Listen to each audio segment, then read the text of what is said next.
నమస్కారం శ్రీ సత్య ప్రేక్షకులకి శుభోదయం. నేను నారాయణ రెడ్డి. మనం ప్రతిరోజు ముఖ్యమైన దినపత్రికలోని ప్రధాన వార్తలను విశ్లేషించుకునే కార్యక్రమం కాఫీ టైమ్స్ ఇప్పటికి స్వాగతం. ఈరోజు మనతో ఉన్నారు సీనియర్ జర్నలిస్ట్ నోకుతోట శరత్ గారు. మరి వారిని అడిగి ముఖ్యమైన విశేషాలు ఏంటో ఒకసారి చూద్దాం. నమస్కారం శరత్ గారు.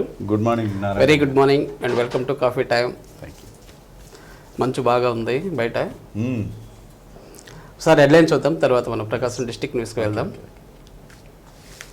సో ముందుగా సాక్షిలో చూస్తే, ఇంటింటా రామజ్యోతి జనవరి 22న అయోధ్యలో రామాలయ ప్రాణ ప్రతిష్ఠ సందర్భంగా వెలిగించండి. దేశ ప్రజలకు మోడీ పిలుపు. ప్రపంచమంతా ఎదురు చూసింది ఈ రోజు కోసమే. ఇక పింఛన్ 3000 రూపాయలు. ఎక్కువ పెన్షన్ ఇస్తున్న ఏకైక రాష్ట్రం ఏపీ. ఎక్కువ మందికి పెన్షన్లు ఇస్తున్న రాష్ట్రం కూడా ఏపీనే. పెన్షన్ 3000 పెంపు సందర్భంగా లబ్ధిదారులకు సీఎం వైఎస్ జగన్ లేఖ. ఇక డిగ్రీ లెక్చరర్ పోస్టుల భర్తీ నోటిఫికేషన్ విడుదల చేసిన ఏపీపీఎస్సీ. జనవరి 24 నుంచి ఫిబ్రవరి 13 వరకు ఆన్లైన్ దరఖాస్తుల స్వీకరణ. సో సబ్జెక్ట్ వైజ్గా ఏ సబ్జెక్టు ఎన్ని ఖాళీలు ఉన్నాయనేది నీట్గా ఇచ్చారు. ఇక సామాజిక జైత్ర యాత్ర. నంద్యాల, గుంటూరు జిల్లా తాడికొండ, అనకాపల్లి జిల్లా నర్సీపట్నంలో ఉత్సాహంగా సాగిన సామాజిక సాధికార యాత్రలు. సభలకు పోటెత్తిన బడుగు బలహీన వర్గాలు. ఇవి సాక్షిలో వచ్చిన ప్రధాన వార్తలు. ఈనాలో చూస్తే, మాటలు మర్చారు, రెక్కలు విరిచారు. వైకాపా హయాంలో కుదేలైన పౌర విమానయానం. ఒక విమానాశ్రయం కట్టించలేదు, కొత్త సర్వీసులు రావు. పాత వారికే మళ్ళీ ప్రారంభోత్సవాలు, శంకుస్థాపనలు. ఇక అసలు జగన్ మనిషేనా? వివేక కుమార్తెపై తప్పుడు కేసు పెట్టి వేధిస్తున్నారు. కుప్పం పర్యటనలో తెదేపా అధినేత చంద్రబాబు. ఇక పాలకులపై కాలికల దండయాత్ర. మంత్రుల ఇళ్లలో ముట్టడించిన అంగన్వాడీలు. పోలీసులు అడ్డుకోవడంతో తోపులాట. షర్మిల వెంట నడుస్తా, వైకాపాతో సర్వస్వం పోగొట్టుకున్న ఆ పార్టీలో ఉంటూ ఏ ముఖం పెట్టుకుని ఓటు అడగాలని చెప్పేసి మంగళగిరి ఎమ్మెల్యే ఆల రామకృష్ణారెడ్డి ప్రకటించారు. ఇక ఆంధ్రజ్యోతిలో చూస్తే, పడిలేచిన టీడీపీ. ఎన్నికల ముంగిట టీడీపీలో నూతన ఉత్సాహం. అణచివేత చీకట్ల నుంచి ఆధిపత్యం వెలుగుల్లోకి. ఇక ఎగిసిపడిన వైసీపీ 2023లో అన్ని ఎదురు దెబ్బలే. మండలి ఎన్నికల్లో ఘోర పరాభవం. ప్రజల్లో పెరిగిన ప్రభుత్వ వ్యతిరేకత. ఇక రైతన్నకు బాకీ. జగన్ సర్కారులో 1000 కోట్ల పెండింగు. ఇక ఒక్కసారి సీఎంను కలవనండి, జగన్ కలిసే అవకాశం ఇవ్వడం లేదు, నన్ను సంప్రదించకుండానే తాడికొండ ఇన్ఛార్జిగా వేశారని చెప్పేసి డొక్కా ఆవేదన. ఇక రంగులు వేయడమే విప్లవం. విద్యలో నాణ్యత పెంచి ఉద్యోగాల సృష్టి అసలైన విప్లవం అని చెప్పేసి హాస్టల్లో తిండి లేక విద్యార్థులు విలువల. చంద్రబాబు గారి వ్యాఖ్యలు. ఇక గృహ నిర్మాణంలో భారీ అవినీతి. ప్రజాదానం పక్కదారి. వైసీపీ నేతలకు లబ్ధి. మరి పవన్ కళ్యాణ్ గారు. ఓకే. ఇక 22న ఇంటింటే శ్రీరామజ్యోతి. ఇది ఒక గ్రేట్ న్యూస్. ఇవి సార్ ప్రధాన వార్తలు మన స్టేట్లో వచ్చినవి. మన ప్రకాశం జిల్లా వస్తే, జిల్లా వార్తలకు వెళ్ళే ముందు నాకు ఒకటి ఆసక్తికరం అంటే డిగ్రీ లెక్చరర్ పోస్టుల భర్తీ అనేది. అది ఇయర్ ఎండింగ్ అయినా కానీ ఎలక్షన్ ఎండింగ్ కానీ ఒక మంచి వార్త. అవును. మీ అంటే మొత్తం టోటల్గా బాటనీ పోస్టులు 19, chemistry 26, commerce 35, computer applications 26, computer science 31.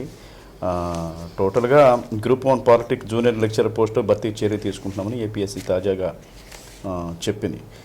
Sir 240 పోస్టులు అండి. మొత్తం 11 సబ్జెక్టులో 240 పోస్టులు ఖాళీ ఉన్నట్టు ప్రకటించింది. ఇది నాకు తెలిసి ఇది రాంగ్ నెంబర్. ఇంకా ఉంటుంది, ఇంకా ఎక్స్ట్రానే ఉంటాయండి, చాలా ఉంటాయి. వీడు తీసేస్తే ఏదైనా ఇవి ఓన్లీ టీచింగ్ పోస్టులు, నాన్ టీచింగ్ పోస్టులు కూడా ఉండొచ్చు. అవును, ఉన్నాయి, ఇంకా ఉన్నాయి. కానీ భర్తీ చేస్తే అదొక ప్లస్ పాయింట్. ఇది 1000 పోస్టులు ఏం కాదు, టోటల్ 240 పోస్టులు. వీటికి అంతకంతకి ఎక్కువ కాంపిటీషన్ ఏదైనా. అది లక్షల దరఖాస్తులు రావడానికి అవకాశం అయితే ఉంటుంది. చూడాలి మరి ఎంతమందికి, అది ఎప్పుడు నోటిఫికేషన్ ఇస్తాడో, ఎప్పుడు ఫిలప్ చేస్తాడు. ఈలోపు ఎన్నికలు కూడా వస్తుంది. కానీ అదేం జరగకుండా త్వరగా లాగిచ్చేస్తే మార్చి లోపు అయిపోవాలి కంప్లీట్గా. రిక్రూట్మెంట్ మొత్తం మార్చి లోపు అయిపోతేనే మార్చి దాకా ఉండదు నాకు తెలిసి. జనవరి ఫిబ్రవరి లోపే నోటిఫికేషన్ వెళ్ళవచ్చు. అంటే వీడు కంటిన్యూ చేసుకోవాలి కదా, ఎన్నికలకు సంబంధించి పనులన్నీ చేసుకోవాలి. సో ఎన్నికల ఏర్పాట్లు ఎలా జరుగుతున్నాయి సార్? ఇంకా అదే మనం ఇప్పుడు అనుకున్నాం కదా, ఎన్నికలకు సంబంధించి రాబోయే సాధారణ ఎన్నికల కోసం పోలింగ్ కేంద్రాలు అవసరమైన మౌలిక వసతులు కల్పించాలని, తక్షణ చర్యలు తీసుకోవాలనేది 3 రాష్ట్ర ఎన్నికల ప్రధాన అధికారి జనవరి 3వ తేదీలోపు లేఖ పంపుతారని తెలిపారు. సమావేశానికి ఇవన్నీ అధికారులని సమాయత్తం చేసి అన్ని శాఖలకు సంబంధించి నిన్న ఈవీఎంలు కూడా తనిఖీ చేసినట్టు కలెక్టర్ గారు రెగ్యులర్గా చూస్తూ ఉన్నారు. దానికి చుట్టూతా ఫెన్సింగ్ ఏర్పాటు చేయడం జాగ్రత్తగా, ఎందుకంటే ఈవీఎంలు ఏదైనా చేయొచ్చు, ట్యాంపరింగ్ చేస్తారు. దానికి కొత్త కొత్త విషయాలని టెక్నాలజీ పరంగా. సో దాని విషయంలో ఎన్నికలకు సంబంధించి ఇప్పటి నుంచే స్టార్ట్ అయింది. అధికార ప్రతిపక్ష పార్టీలో కూడా ఎన్నికల వేడి స్టార్ట్ అయింది. దీనికి సంబంధించి వీళ్ళు జిల్లా కలెక్టర్ అధికార యంత్రాంగం సమాయత్తం చేస్తున్నారు. ఇంకా కోవిడ్ని నిర్లక్ష్యం చేయొద్దు, ఇప్పుడు నమోదవుతున్నాయి సార్, ఎక్కువ నమోదవుతున్నాయి, కేసులు నమోదవుతున్నాయి. మంచు కారణంగా కూడా ఈ ఎక్కువ పరిస్థితి ఉండదు. దీనికి సంబంధించి మేమేదో ఆరోగ్య శాఖ కూడా గట్టిగా చెప్తా ఉంది, కానీ దాని విషయంలో నిర్లక్ష్యంగానే ఉన్నారు జనాలు. మాస్కులు ఎక్కడ కనపడటం. అవును, మాస్కులు ఏదన్నా మన ఒంగోలు ఒక 10-15 మంది చనిపోయారంటే అప్పుడు ఇక లేస్తారు, ఇక సోషల్ డిస్టెన్స్ అని ఇవన్నీ. సో డిఎంఎండ్హెచ్ఓ గారు ఒక మాట అని చెప్పారు. పండుగల రోజుల నేపథ్యంలో ప్రజలు కోవిడ్పై అప్రమత్తంగా ఉండాలి, జిల్లా వైద్య ఆరోగ్య శాఖ అధికారి సూచించారు. శనివారం విడుదల చేసిన ప్రకటనలో పలు సలహాలు సూచనలు చేశారు. దేవాలయాలు, మసీదులు, చర్చిల్లో భక్తులు సామూహిక ప్రార్థనలు చేస్తుంటారు. ప్రతి ఒక్కరూ తప్పనిసరిగా మాస్క్ ధరించాలని, రైళ్లు బస్సుల్లో ప్రయాణాలు చేస్తున్న సమయంలో కూడా అప్రమత్తంగా ఉండాలని, ఎవరైనా దగ్గు, జ్వరం, ఆయాసం తదితర లక్షణాలు కనిపిస్తే వెంటనే ప్రాథమిక వైద్యశాలకు వెళ్ళి వైద్యుడిని సంప్రదించాలని, చేతులు తరచూ శుభ్రంగా కడుక్కోవాలని, ఏమన్నా డౌట్ ఉంటే కోవిడ్ టెస్ట్ చేయించుకోవాలనేది చెప్తా ఉన్నారు. కానీ ఇప్పుడు న్యూ ఇయర్ వేడుకలు ఎక్కువ మంది కలిసే అవకాశం ఉంది. విపరీతంగా చూడు, మీరు శబరిమల చూస్తే మన భయం వేసి ఇంతమంది, ఇంత వేలాది మంది మాస్క్ లేకుండా తిరుగుతుంటే ఖచ్చితంగా అక్కడి నుంచే ఎక్కువ వ్యాప్తి చెందుతుంది సార్. మెయిన్ మీ ఏమన్నా అనుకోండి, ఎవరు నమ్మకాలు వాడి, కానీ జాగ్రత్తలు పాటిస్తే ఎవరికి అందరికీ స్ప్రెడ్ అవటం, అది ప్రాణాంతకం కావటం, సమస్యలు తీసుకురావటం. భక్తి ఉండాలండి, భక్తిని మనం ఎవరు కాదనలేదు, కానీ తగు జాగ్రత్తలు తీసుకోండి. మాస్కులు పెట్టుకోమంటున్నారు కదా, వాళ్ళు ఏమి అంటున్నారు, ఏం లేదు కదా, మాస్కులు పెట్టుకోండి, చేతులు శుభ్రంగా ఉంచు, జాగ్రత్తలు పాటించమని చెప్తాను. సో దీని విషయంలో గుళ్ళు, మసీదులు పోయేవాళ్ళు ఖచ్చితంగా, మసీదులకి చర్చిలకు పోయేవాళ్ళు ఖచ్చితంగా మాస్కులు పెట్టుకోవాలనేది వైద్య ఆరోగ్య శాఖ ఖచ్చితంగా సూచనలు చేస్తాం. అసలే మున్సిపల్ ఉద్యోగులందరూ సమ్మెలో ఉన్నారు, అపరిశుభ్రత వాతావరణం ఉంది నగరం అంతా. సమ్మెలో నిన్న ఎక్కడ చెత్త అక్కడ నిలిచిపోయింది పారిశుద్ధ్య కార్మికులు. ప్రధాన రోడ్లలో ఏదో కొంచెం క్లీన్ చేస్తున్నారు కానీ అది ఆల్టర్నేటివ్ వర్కర్లను పెట్టుకొని ఇప్పుడు వాళ్ళు కూడా వాళ్ళని అడ్డుకుంటున్నారు. మేము చేయాల్సిన పని మీరు ఎలా చేస్తారు, మీకు మానవత్వం ఉండదా, మా హక్కుల కోసం చేస్తాము అని చెప్పి వాళ్ళు కూడా అడుగుతూ ఉన్నారు. కానీ చెత్త ఇవన్నీ రోడ్డు మీద ఉండి అనారోగ్యం పాలవుతుంది. బాధ్యత అధికారుల బాధ్యత. పారిశుద్ధ్యం లోపిస్తే జబ్బులు వస్తాయి. ఇప్పుడే అనుకున్నాం కదా కరోనా వ్యవహారం అని. అట్లనే వాళ్ళు ఖచ్చితంగా అది చేపించాలి. పారిశుద్ధ్య కార్మికులు లేకపోయినా కొత్త వాళ్ళని తీసుకొచ్చి ప్రజలకు ఇబ్బంది లేకుండా చేయాలి. అట్లా సమ్మె చేస్తూ ఉన్నారు. కానీ అది సఫలీకృతం అవుతుందనేది మనం అనుకుంటున్నాం. ఎందుకంటే పారిశుద్ధ్య కార్మికులకి పెంచడంలో తప్పులేదు. అవును, అసలు వాళ్ళు లేకపోతే అసలు మనం ఉండలేము. మొన్న చెత్త ట్రాక్టర్ వచ్చింది, వాళ్ళే వచ్చి మైకులో చెప్తున్నారు మీ చెత్త మీరే వేసుకోండి. తప్పదు కదా, వాళ్ళు లేనప్పుడు ఏం చేయాలి మరి?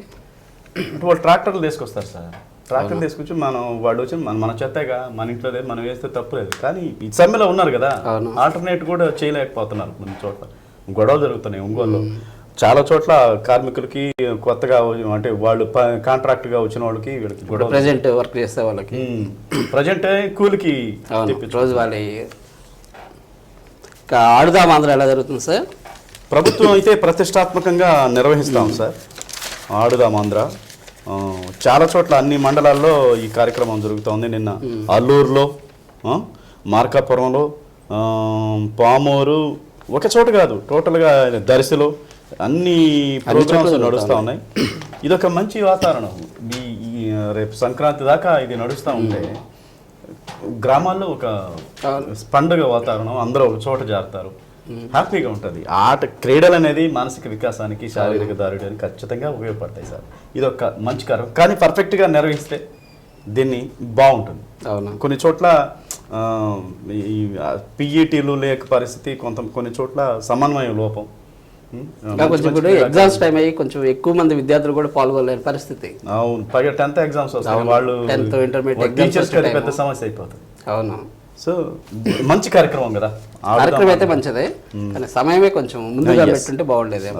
ఇదేంటి సార్ ఈ వార్త, వృద్ధురాలపై లైంగిక దాడి ఎక్కడ సార్ ఇది? మనుషులు ఏ విధంగా తయారవుతున్నారంటే చూడండి సార్, వృద్ధురాలిపై అత్యాచారం చేస్తున్నారంటే ఎక్కడ అయితే జరిగింది? మార్కాపురం మండలం రాయవరం గ్రామం పరిధిలో రైల్వే స్టేషన్ సమీపంలో గల ఒడ్డెర కాలనీలో వృద్ధురాలిపై యువకుడు లైంగిక దాడి. రూరల్ ఎస్ఐ 60 సంవత్సరాల వయసు కలిగిన ఒంటరి వృద్ధ మహిళ ఇంట్లో నిద్రిస్తున్న సమయంలో అదే గ్రామానికి చెందిన దేవుండ్ల కమల్నాథ్ మద్యం మత్తులో లైంగిక దాడి చేశాడు. అత్యాచారానికి గురైన మహిళ స్థానిక వైద్యశాలలో చికిత్స పొందుతుంది. బాధితురాలి ఫిర్యాదు మేరకు ఎట్లా తయారవుతున్నారంటే మద్యం మత్తు సార్, మద్యం వంటి చేసేవాడు కాదేమో, వృద్ధురాలు ఆ మాత్రం అత్యాచారం చేయాలన్న తలంపు ఉంది, కానీ ఆ వయసు కనపడాలి కదా. విచక్షణారహితంగా తయారవుతున్నారు, మానసిక వికలాంగులు అయిపోతారు.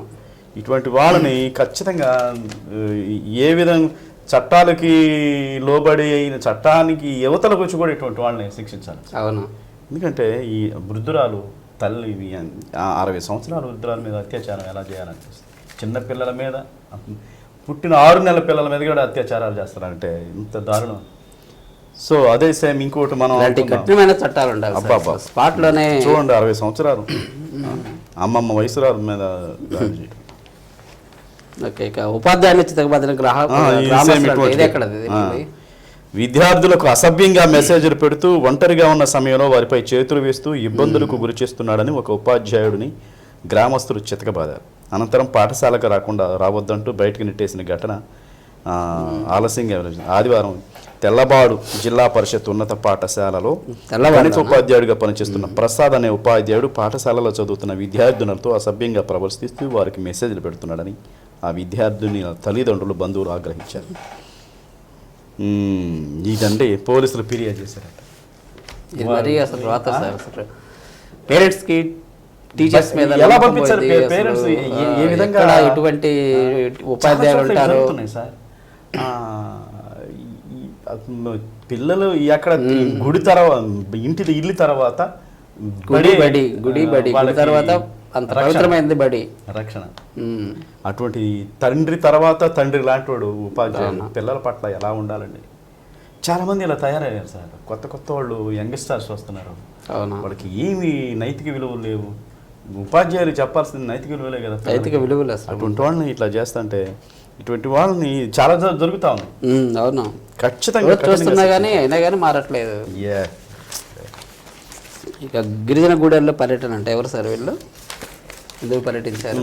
జనరల్గా సమస్యలు వచ్చినప్పుడు టౌన్లోనే పరిష్కారం చేయాలి. అట్లా గిరిజన గూడల్లో వాళ్ళు ఇంకా నాగరికత దూరంగా ఉంటుంది. అవును, సౌకర్యాలు ఉండటం లేదు. ఆ నేపథ్యంలో పెదదోన మండల పరిధి గిరిజన గూడెల్లో కేంద్ర గిరిజన సంక్షేమ శాఖ అధికారులు పర్యటించారు. పర్యటించి సమస్యలు అడిగి తెలుసుకున్నారు. ప్రభుత్వం ప్రవేశపెట్టిన పథకాలు, ప్రధానమంత్రి జన్జాతి న్యాయ అభియాన కార్యక్రమాల భాగంగా గిరిజన గూడు పర్యటన చేస్తున్నామని చెప్పారు. టోటల్గా అక్కడ సంబంధించిన వాళ్ళు ఏమిటి మీకు సమస్యలు ఏమన్నా ఉంటే చెప్పండి అని చెప్పారు. ఇది ప్రతి ఒక్కరు వాళ్ళ కేంద్ర బృందమే కాదు, ప్రభుత్వ అధికారులు కూడా ఖచ్చితంగా పర్యటించాలి. చెంచుగూడెల్లో వాళ్ళు ఇంకా అనాగరిక ప్రపంచంలో ఎందుకు వాళ్ళంత మరి డెవలప్మెంట్ ఎందుకు ప్రభుత్వం చర్యలు తీసుకోదు? వాళ్ళంతా వెనుకబడి ఉన్నప్పుడు ప్రభుత్వం ఎందుకు చర్యలు? స్వాతంత్రం 70 సంవత్సరాలు అయింది, 75 ఇంకా అడుగులో బతుకుతుంటే కానీ ఇంకా ఉన్నాయి. ప్రభుత్వం చిత్తశుద్ధితో పనిచేయటంలో ప్రజాప్రతినిధి కూడా చిత్తశుద్ధితో పనిచేయాలి.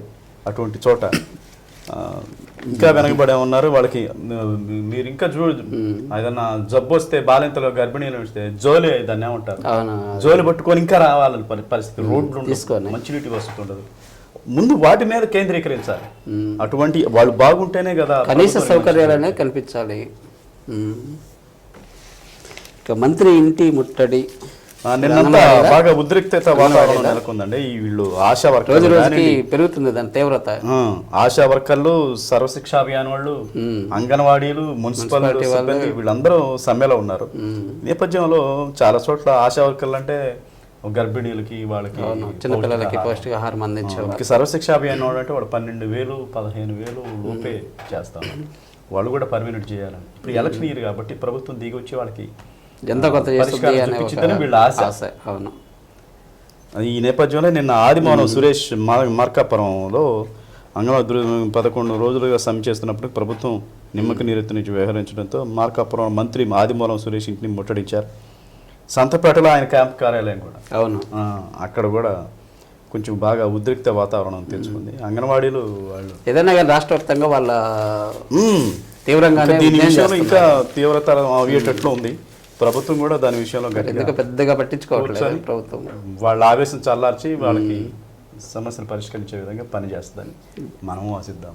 చూడాలి. ఏదో నిత్యావసరాలు విపరీతంగా పెరిగిపోయినాయి. వాళ్ళకి వచ్చే సాలరీ సరిపోవట్లేదు. తప్పదు, మరి ఏం చేస్తారు వాళ్ళు మాత్రం. ఓకే శరత్ గారు, థ్యాంక్ యూ వెరీ మచ్. ఈరోజు కొన్ని ముఖ్యమైన అంశాలను విశ్లేషించారు. Thank you. మరి ఇదండి ఈనాటి కాఫీ టైమ్స్ ఇప్పటిసే కార్యక్రమం. తిరిగి రేపు ఉదయం 8:30 ఇదే కార్యక్రమంలో మరిన్ని తాజా వార్తలతో మీ ముందు ఉంటాం. అంతవరకు చూస్తూ ఉండండి. శ్రీ చివరిగా మనం మాట్లాడుకుంటాం. హ్యాపీ. ఈరోజు ముందుగా చెప్పుకోవాల్సింది లాస్ట్ చెప్పుకుంటాను. ఇక ఈ రోజు ఈ ఇయర్ చివరి రోజు ఈ సంవత్సరానికి, ఎందుకంటే December 31 2024కి 2023కి చివరి కార్యక్రమం కూడా 2023కి వీడ్కోలు పలుకుతూ 2024కి అడ్వాన్స్డ్గా స్వాగతం పలుకుతున్నాం. శ్రీ సత్య ప్రేక్షకులందరికీ కూడా గతం కూడా చాలా గుణపాఠాల నుండి మనం చాలా నేర్చుకోవాలి. So anyway, happy new year, advanced happy new year. మా శ్రీ సత్య న్యూస్ ప్రేక్షకులందరికీ నూతన సంవత్సర శుభాకాంక్షలు. ఈ నూతన సంవత్సరంలో మీకు మరించి మేలు కలగాలని, ఆశీర్వదిద్దాం, ఆరోగ్యంగా ఉండాలని మనస్ఫూర్తిగా కోరుకుంటాను. థ్యాంక్ యూ శరత్ గారు. Thank you sir.